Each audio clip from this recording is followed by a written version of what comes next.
The truth is they have a lot going on in their minds right now, and they need to actually go through a refining process. That's the honest truth.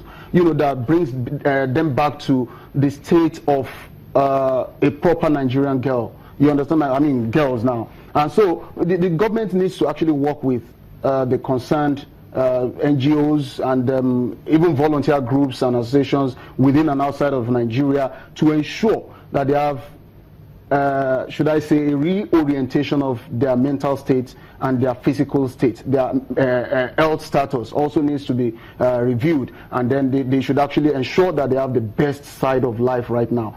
After that process, then you can now begin to talk about enrolling them again into wonderful schools where they would have professionals handle them, because even for the rest of their lives, that's the honest truth, they would have to continue to meet with professionals who can review and review and review their mental state, and that's the honest truth. So I feel the federal government right now should be talking with a lot of wonderful Nigerians and even people outside the shores of our land who are interested in helping the federal government to rebuild the mental and physical state of these girls.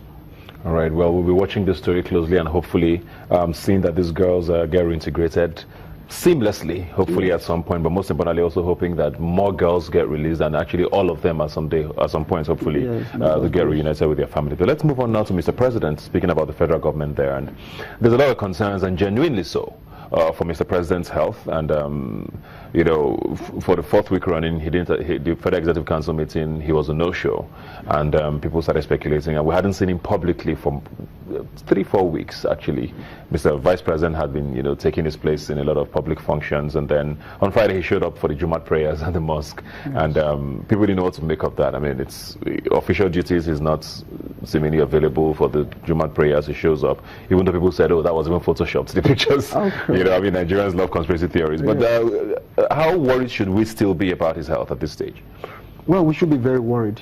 Firstly, because he is the #1 citizen of our land, the president and commander-in-chief, and a lot of national business concern are hanging as a result of his presence or his absence. That's the honest truth, whichever way we actually look at it. Because now some people are claiming that he's present, but that people who needs to see him would actually have to go into the villa to meet with him. But he has not made any public appearance or whatever. That's on the one hand. Then the second twist to it is that some people are of the opinion that he's actually not physically present, and that people have not been meeting with him and all that. But for me, I think the thrilling thing is that he was able to come out on Friday and then just to douse the tension in the polity, because before that appearance, the polity was extremely heated up and all that. But one thing that we should take away from that episode, or this whole thing happening in our land, is that he has come out to tell Nigerians that he's not so strong yet and that he needs a lot of rest.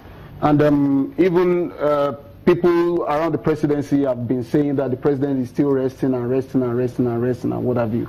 But I would really actually like to say something to people within the presidency, or people who are actually around the president. The truth is that Nigerians need to be briefed per second or per minute or per day exactly what is going on in the presidency, and that's the honest truth. We cannot just continue to keep issues or relating to the physical presence of the president or the state of his health in the secret, and then we think that Nigerians would actually just continue to listen to whatever thing they tell Nigerians. So I think they need to actually be up and doing. They need to brief Nigerians on the state of health of the president. And for me, I think ultimately, with the kind of integrity that we know President Buhari for, the moment he realizes the fact that he's not so agile to perform that function again, I think he should resign honorably.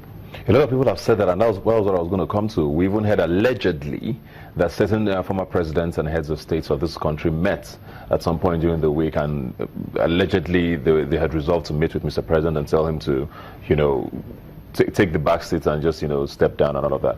Are we jumping the gun here? Because the truth is that people fall sick and come back to work. Yes. Nobody has said that this is terminal. Nobody has said that he cannot come back to work. Yes. Maybe just because it's been an extended period of time. Are we jumping the gun with all of the speculations and saying, "Oh, we need to move on to the next person." I mean, this is the month of May now. So that's okay. Pretty much for most of this year, he's been in and out of the health issues. But are we moving too far ahead of ourselves? And for me, I really don't think so, because when you talk about the president of a country, he has to be physically present every minute. 24 hours is up and doing, and that's the honest truth, because there are certain matters that request urgent attention by the president, and then when you are not feeling too good and all that, and then for his age, the truth is that people would advise, and I would even join them in advising, that he should be resting, relaxing.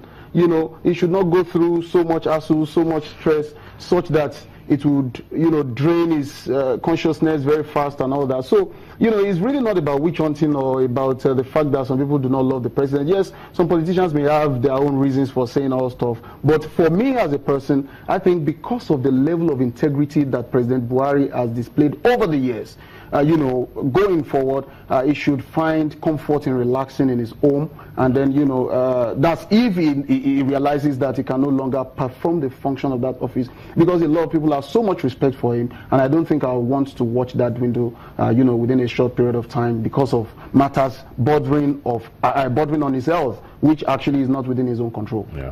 Well, thank you very much. It's very interesting that we're hearing all of this, because I mean, during the week I started seeing posters of 2019 flooding the streets of Abuja, saying President Buhari should run again in 2019. So we don't know what's going to happen between now and 2019. It's still 2 years away, but I don't think we're watching like to run. I don't Thank you very much, Wale, for being here as always. We'll take a quick break now, and we'll come back. We'll have more talk right here on Rubbin Minds. Please stay with us.